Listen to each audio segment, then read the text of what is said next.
Friends, my name is लवंशियन। आपके लिए और क्वेश्चंस जो मैंने शॉर्ट वीडियो बनाई थी उससे रिलेटेड ये क्वेश्चंस है 8, 9th एंड 11th। इन्हें मैं सोल्व करके दिखाने वाला हूँ। बहुत इंपॉर्टेंट क्वेश्चन हो जाएंगे, कुछ 12th के, कुछ 11th के, जो इंपॉर्टेंट चैप्टर्स होते हैं और उनके भी इंपॉर्टेंट जो क्वेश्चन होते हैं नीट 2025 के लिए, मुझे तो जानते ही हैं। ठीक, स्टार्ट करें 8 नंबर क्वेश्चन से कि एक लंबे सीधे तार में धारा आई है चित्रानुसार आवेश प्लस क्यू बिंदु पी पर है तथा उसका वेग वी वेक्टर है, तो उस क्षण पर आवेश पर बल होगा। A very long straight wire carries a current I at the instant when a charge plus Q at point P has velocity vector as shown the force on the charge is. अब देख लो क्या diagram दिया है भाई। एक wire है ये, अब यहाँ से पता लग रहा है इनफाइनाइट लेंथ है, अनंत लंबाई का तार है ये।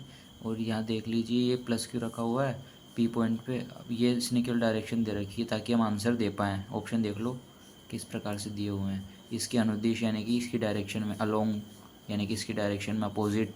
समझ गए ना कैसे सॉल्व करना है इसे। सबसे पहले आप क्या देखेंगे, इसकी वेलोसिटी की डायरेक्शन दी हुई है ये वाली, यानी कि ये पार्टिकल जा रहा है दूर और इसका करंट ऊपर आई। अगर हम इसका जो इस वायर के द्वारा जो जनरेट होने वाला इलेक्ट्रिक फील्ड है वो निकालें तो किस प्रकार से होगा। हमें बताया गया है कि भाई अगर इस प्रकार से वायर है, पेन को देखो मेरे कि पेन ये देखो ऊपर की ओर है, डायरेक्शन ऐसे ऐसे ऊपर, तो इसके साथ अंगूठा रखा और मुट्ठी बांध लो तो भाई ये देखो जिस डायरेक्शन में घूम रहा है ये ऐसे।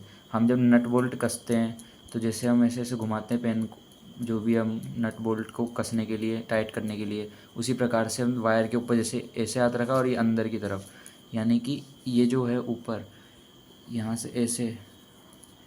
तो इस जगह अगर मैं बताना चाहूँ कि भाई कहाँ होगा इसमें इलेक्ट्रिक फील्ड, तो क्रॉस से दर्शा सकते हैं कि अंदर की ओर, यहाँ से कैसे दर्शा सकते हैं बाहर की ओर। अब ये पार्टिकल दूर जा रहा है,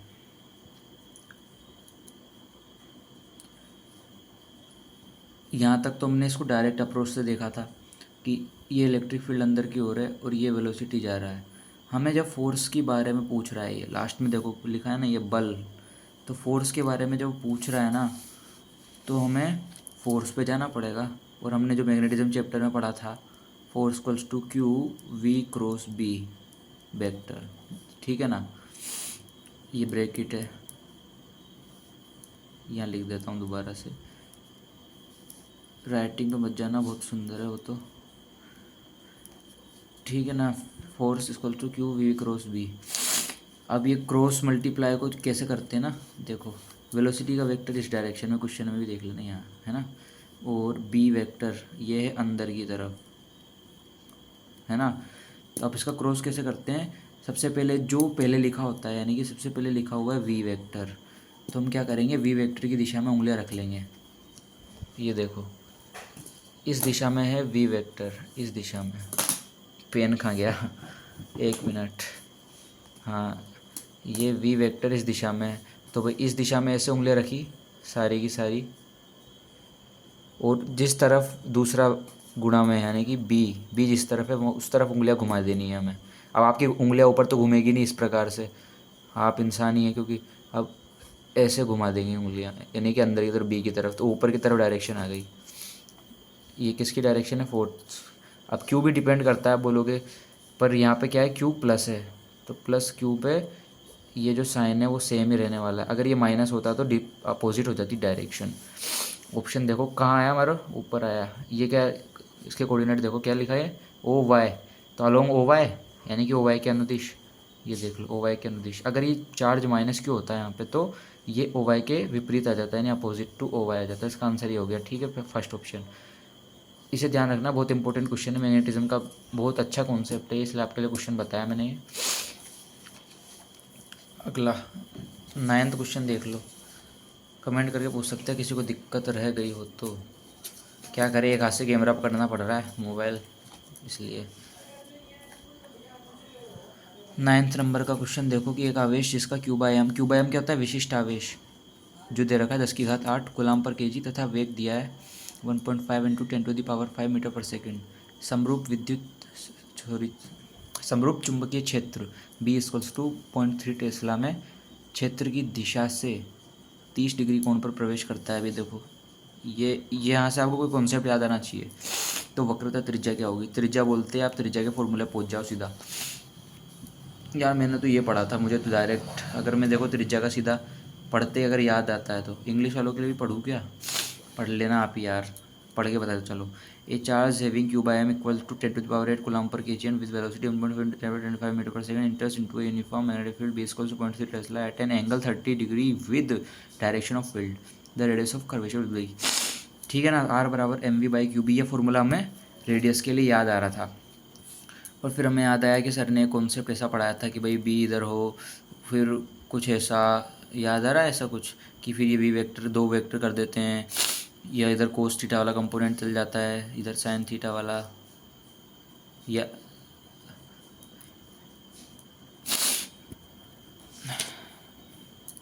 याद आ रहा होगा आपको।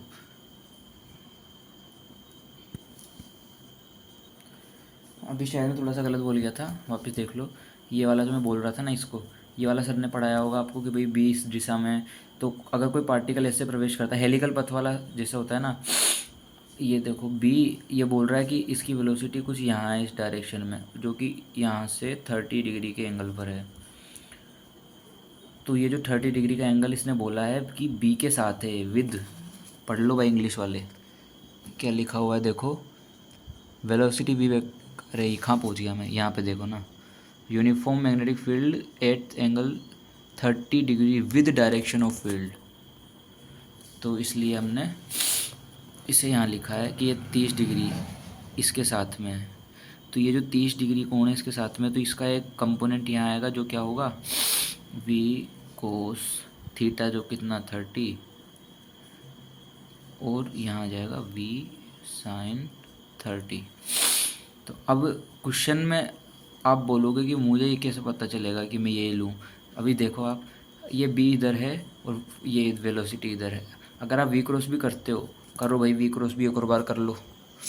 ये वी ऊपर, अब ये क्रॉस बी की तरफ उंगलियाँ, क्योंकि देखो वी इधर है ऊपर और बी इधर है, तो वी की तरफ उंगलियाँ और जिसकी तरफ खोलनी है क्रॉस बी, तो ये अंगूठा अंदर की तरफ आ गया, तो फोर्स अंदर लग रहा है, फोर्स लग गया इधर। तो ये फोर्स अंदर लग गया, इस वजह से क्या होगा, इस पार्टिकल, ये पार्टिकल जा तो उधर रहा था, फिर इसको ऐसे ऐसे यानी कि ऐसे ऐसे ऐसे ऐसे ऐसे घुमाएगा। तो इस घूमने वाले कर्वेचर की कोई रेडियस होगी, वही रेडियस मेरे से पूछ रहा है ये। अब भाई जो वी कोस 30 था उसकी वजह से तो कोई रेडियस बनेगी नहीं, वी साइन 30 की वजह से बनेगी, इसलिए हम इसको लेते हैं कि आर बराबर एम, वेलोसिटी कितनी, वी साइन 30, एम ये वी, अब बाय क्या था क्यू बी, ये क्यू बी। अब इसके सोल्व करते हैं। चलो ये क्या मैं कैलकुलेशन क्या मैं सीधा मन में भी कर लेते हैं, बाकी इतनी जगह मिलती है इसमें आराम से हो जाती है, ऐसी कोई टेंशन लेने की बात नहीं होती नीट में। देखो एम बाई क्यू दे रखा है, हमको ये रखना है एम बाई क्यू, उसने दिया Q by M, Q by M दिया है तो उसको उल्टा कर दो, यानी 10⁻⁻8 इंटू वेलोसिटी कितना दिया भाई 1.5 को कितना लिखते थे 3/2 लिख दूँ, समझ में तो, अरे यार दिख ही नहीं रहा आपको, तो एक बार देखो आर बराबर एम ये रहा, एम की जगह क्या लिख दिया 10⁻⁻, एम बाई क्यू की जगह क्या लिख दिया 10⁻⁸ इंटू वेलोसिटी की जगह क्या लिख दिया 3/2 इंटू 10⁻⁵, ये मीटर पर सेकंड में। और साइन 30 की वैल्यू कितनी होती है 1/2, तो 2 और नीचे आ गया। अब नीचे क्या क्या बच गया, बी और चाहिए मुझे, बी का वैल्यू दिया 0.3 टेस्ला, 0.3 टेस्ला। कोई दिक्कत नहीं है ना, ठीक है। अब देखो इसे सॉल्व कर लो बस, 0.3 को क्या लिख दो 3/10, तो ये देखो 3, ये डॉट हट जाएगा भाई, 3 और ये 10 ऊपर चला गया, ये 3 से 3 कैंसिल। अब बच गया ऊपर 10⁻, कितना हो गया 5, ये है 1, ये है 6, तो 10⁻⁻2 यानी कि ये बाय 4, यानी कि 0.25 इंटू 10⁻⁻2, यानी कि 2.5 इंटू 10⁻⁻3। सही है ना भाई। इसमें भी दिक्कत आती है यादों को तो, कि भाई ये पहले मुझे भी आती थी जब मैं पढ़ता था 2-3 साल पहले, कि ये डॉट यानी कि मतलब जब 10th 9th में थे जब तक, कि ये पॉइंट जब सर इधर से उधर जाता है तो कहाँ पे माइनस होती है, तो फिर मैंने इसका एक क्या ट्रिक बना लिया कि जब हम इधर जाएंगे तो हमेशा माइनस में बढ़ाएंगे, यानी कि जैसे 0.25 है ना, अगर डॉट को मैं उधर खिसकाऊंगा तो उधर माइनस में बढ़ेगी घात। अगर -2 था तो जब मैं इसको 2.5 करूँगा तो 10⁻³ हो जाएगा ये, और डॉट इधर खिसकाएंगे तो प्लस में बढ़ेगी। ठीक है ना, समझ गया? इतना बेसिक तो बताने की कोई ज़रूरत है नहीं, पर ठीक है, जिसको दिक्कत थी वो समझ लिया। इसका आंसर आ गया 2.5 × 10⁻³ 2.5 × 10⁻³ है क्या? ठीक है, ये रहा, हो गया आंसर। ख़त्म करो इस क्वेश्चन को। आ जाओ अगला क्वेश्चन 11वां। एक स्प्रिंग 100 न्यूटन के बल से 25 सेंटीमीटर खींची जाती है।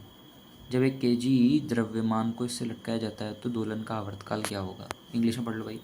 ए spring is stretched by 25 centimetre by force 100 newton. The time period of the oscillation when a mass of 1 kg is suspended by it.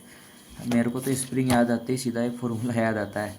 आपको आता है कि नहीं इसका तो मुझे पता नहीं है, पर आना चाहिए, क्योंकि न्यूटन के चैप्टर में भी हमने पढ़ा था। ये देखो क्या पूछा है इसने, आवर्तकाल। तो आवर्तकाल स्प्रिंग के लिए तो मुझे एक ही फॉर्मूला याद आता है हमेशा, 2π√m/k। ये फॉर्मूला याद आता है। ये आवर्तकाल है, ये मास है, और ये कांस्टेंट। अब फोर्स की बात कर रहा है, 100 न्यूटन का फोर्स की बात कर रहा है, और उसको खींच दिया, यानी कि ये एक फार्मूला और याद आता है भाई। माइनस, अब बच्चे बोलेंगे कि सर माइनस क्यों नहीं आया, तो माइनस भाई किस लिए यूज़ करते हैं? डायरेक्शन के लिए। फोर्स कितना है 100 न्यूटन का, कि मैं माइनस इसलिए यूज़ नहीं कर रहा क्योंकि मुझे डायरेक्शन से मतलब है, मुझे मैग्नीट्यूड से मतलब है। एक्स कितना है 25 सेंटीमीटर, सेंटीमीटर को मीटर में चेंज कर लो भाई, कर लिया 1/100। अब क्या करना है, के की वैल्यू निकाल लो, 25 4 ये 400, यानी कि के की वैल्यू कितनी होगी भाई 400। ये पुट करो इसके अंदर वैल्यू, कर भाई पुट।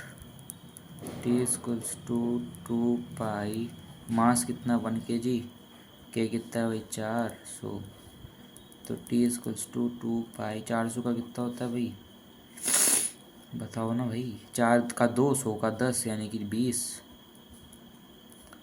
ये इससे और काट दो 10 बार, यानी कि π/10। मिलाओ आंसर। अच्छा ऐसे दिए हुए हैं तो पाई को चेंज करो भाई। पाई क्या होता है, पाई 3.14 होता है, π/10 कर दो 0.314। देखो आंसर में कहीं हो तो ये रहा भाई, थर्ड ऑप्शन आंसर। तो धन्यवाद भाई इस वीडियो के लिए, आपको देख के समझ में आया होगा आशा करता हूँ, और अगली वीडियोस के लिए कमेंट कीजिएगा, अच्छी लगती है तो। थैंक्स, सब्सक्राइब कर लें, सपोर्ट करें आने वाली वीडियो के लिए। चलते हैं, मिलेंगे फिर अगली वीडियो में।